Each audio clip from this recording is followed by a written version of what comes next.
ایک بوڑھا آدمی گاؤں میں اپنے 3 جوان بیٹوں اور ان کی بیویوں کے ساتھ رہتا تھا۔ گاؤں میں یہ سب مل کر کھیتی باڑی کرتے تھے۔ اس طرح جو کچھ آمدنی ہوتی اس سے وہ اپنی گزر بسر کرتے تھے۔ ایک دن بوڑھے آدمی نے اپنے بیٹوں سے کہا، یہاں گاؤں میں کھیتی باڑی کرتے ہوئے میری عمر بیت گئی۔ ہم ابھی تک مشکل سے اپنی روزمرہ ضروریات ہی پوری کر پاتے ہیں۔ میرا خیال ہے کہ اب ہمیں شہر جا کر قسمت آزمانی چاہیے۔ جس طرح ہم سب یہاں کھیتوں میں کام کرتے ہیں اسی طرح شہر میں ہم سب محنت مزدوری کریں گے۔ مجھے امید ہے کہ ہم یہاں گاؤں کی نسبت شہر میں زیادہ رقم کما سکتے ہیں۔ بوڑھے آدمی کے بیٹوں نے کچھ دیر سوچنے کے بعد رضامندی ظاہر کر دی۔ دوسرے ہی دن بوڑھے آدمی نے اپنے بیٹوں اور ان کی بیویوں کو بلا کر بتایا کہ دیکھو، میں اور میرے 3 بیٹے شہر جا رہے ہیں تاکہ وہاں جا کر محنت مزدوری کر کے بہت سا روپیہ کما سکیں۔ تم یہاں گاؤں میں رہ کر گھر کی دیکھ بھال کرنا۔ بوڑھا آدمی اپنے 3 بیٹوں کو لے کر شہر کی طرف چل پڑا۔ چلتے چلتے یہ لوگ تھک چکے تھے۔ بوڑھے آدمی نے اپنے بیٹوں سے کہا، دوپہر ہو چکی اور اب ہم تھک بھی گئے ہیں، اس لیے میرا خیال ہے کہ کوئی سایہ دار جگہ دیکھ کر ہمیں کچھ دیر آرام کر لینا چاہیے۔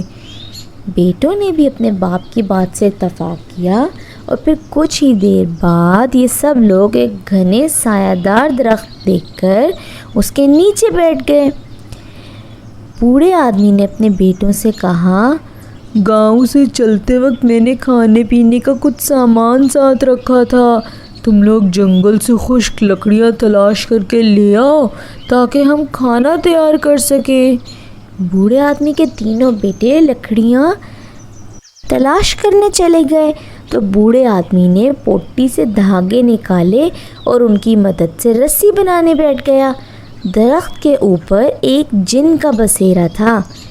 جن نے بوڑھے آدمی کو رسی بناتے دیکھا تو سوچنے لگا کہ یہ شخص رسی کیوں بنا رہا ہے، اور پھر جن درخت سے اتر کر بوڑھے آدمی کے سامنے آ کھڑا ہوا اور پوچھا، تم رسی کیوں بنا رہے ہو؟ بوڑھا آدمی اپنے سامنے جن کو دیکھ کر خوف زدہ ہو گیا، لیکن اس نے اپنے خوف کو چھپاتے ہوئے جواب دیا، میں رسی سے تمہیں باندھوں گا۔ جن نے بوڑھے آدمی سے کہا، مجھے باندھ کر تمہیں کیا حاصل ہوگا؟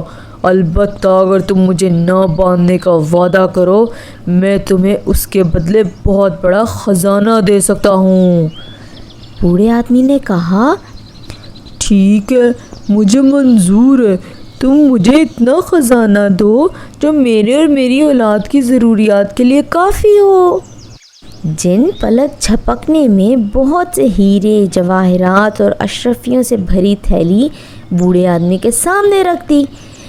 بوڑھے آدمی نے خزانہ حاصل کرنے کے بعد جن سے کہا، اب تم جا سکتے ہو۔ کچھ دیر بعد بوڑھے آدمی کے 3 بیٹے واپس آئے تو اپنے باپ کے پاس ہیرے، جواہرات اور بہت سی اشرفیاں دیکھ کر حیران رہ گئے۔ بوڑھے آدمی نے بیٹوں کے پوچھنے پر انہیں تمام ماجرا کہہ سنایا اور ان کے ساتھ گاؤں واپس لوٹ گیا۔ اسی گاؤں میں ایک اور آدمی رہتا تھا۔ وہ بہت ہی لالچی تھا۔ اس نے جب بوڑھے آدمی کا واقعہ سنا تو وہ بھی اپنے بیٹوں کے ساتھ جنگل کی طرف چلا گیا اور اس درخت کے نیچے بیٹھ کر اس نے بھی اپنے بیٹوں کو جنگل سے لکڑیاں اکٹھی کر کے لانے کا کہا، مگر اس کے بیٹوں نے صاف انکار کر دیا اور کچھ دور ایک دوسرے درخت کے نیچے بیٹھ کر گپے ہانکنے لگے۔ اس آدمی نے بوڑھے آدمی کی نقل کرتے ہوئے رسی بنانا شروع کر دی۔ درخت پر بیٹھا جن ان باپ بیٹوں کی ساری باتیں سن رہا تھا۔ اس نے نیچے اتر کر پوچھا، تم رسی کیوں بنا رہے ہو؟ آدمی نے باروب انداز میں کہا، اسی رسی سے میں تمہیں باندھوں گا۔ اگر تم اپنی خیریت چاہتے ہو تو مجھے بہت سا خزانہ لا کر دو۔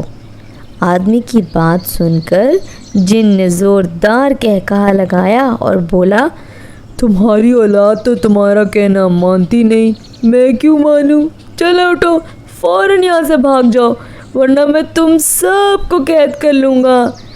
جن کی دھمکی سن کر یہ سب اتنے دہشت زدہ ہوئے کہ اپنا سامان وہیں چھوڑ کر بھاگ گئے۔